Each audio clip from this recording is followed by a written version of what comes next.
So they have a really delicate balance to walk between keeping us relatively fearful, but not so fearful that we stop what we're doing and really examine how it is that they've been waging. There are a lot of people who lie and get away with it. And that we will in fact find weapons or evidence of weapons programs that are conclusive. I don't think we'll discover anything myself. It appears that there were not weapons of mass destruction there. You said you knew where they were. I did not. We know where they are. They're in the area around Tikrit and Baghdad and east, west, south, and north. Well, first of all, I haven't lied. There are a lot of people who lie and get away with it. Talking about lies and your allegation that there was bulletproof evidence of ties between Al-Qaeda and Iraq. Was that a lie? Intelligence gathered by this and other governments leaves no doubt that the Iraqi regime continues to possess and conceal some of the most lethal weapons ever devised. Our people are going to find out the truth, and the truth will say that this intelligence is good intelligence, no doubt in my mind. I don't know anybody that I can think of who has contended that the Iraqis had nuclear weapons. And we believe he has in fact reconstituted nuclear weapons. Saddam Hussein is determined to get his hands on a nuclear bomb. We cannot wait for the final proof. He's got him. He's got him. The smoking gun. He's got him. That could come in the form of a mushroom cloud. Colin Powell didn't lie. My colleagues, every statement I make today is backed up by sources, solid sources. These are not assertions. What we're giving you are facts and conclusions based on solid intelligence. He has not developed any significant capability with respect to weapons of mass destruction. He is unable to project conventional power against his neighbors.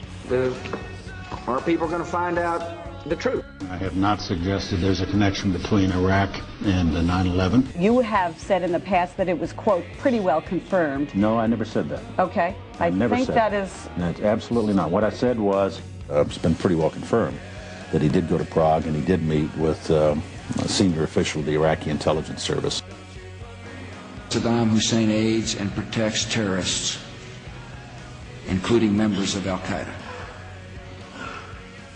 Secretly and without fingerprints, he could provide one of his hidden weapons to terrorists or help them develop their own.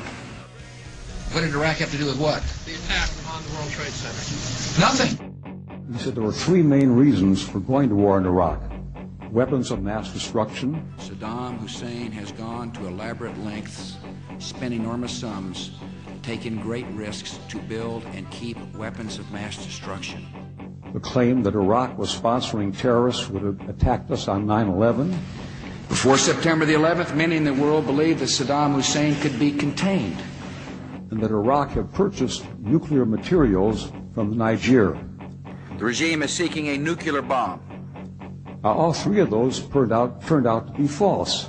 First, just if I might correct a misperception, I don't think we ever said, at least I know I didn't say, that there was a direct connection between September the 11th and Saddam Hussein. Who does the president think he's effing kidding? Of course, it was information that was mistaken. There are a lot of people who lie and get away with it. Those weapons of mass destruction got to be somewhere.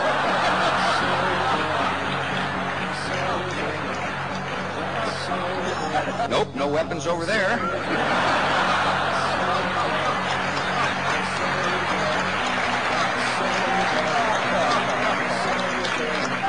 Maybe under here. When you have a precedent set like that, and you have somebody, George Tenet, acknowledging in his book that he knew that the administration was deceiving the American people into a situation that is murdering young men and women from this country and others, that George Tenet and Dick Cheney and Condoleezza Rice and George Bush et al. Should be in fucking jail.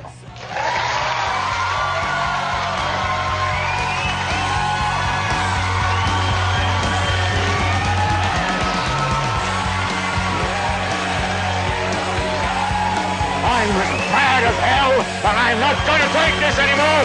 What are you going to figure out what to do with all of the debris. How about you? You made money off the Gulf War! And now you're going to vote for your fascist son! Old line! War line! Still line! Stop the line! Stop the war!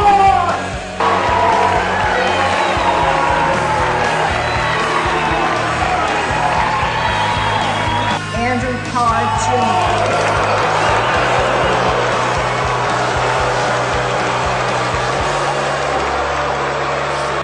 It is important step.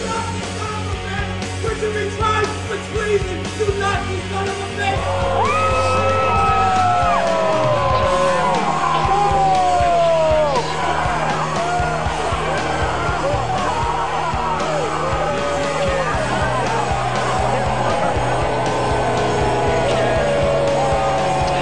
People have the power to make this life free and beautiful, to make this life a wonderful adventure. Then in the name of democracy, let us use that power. Let us all unite.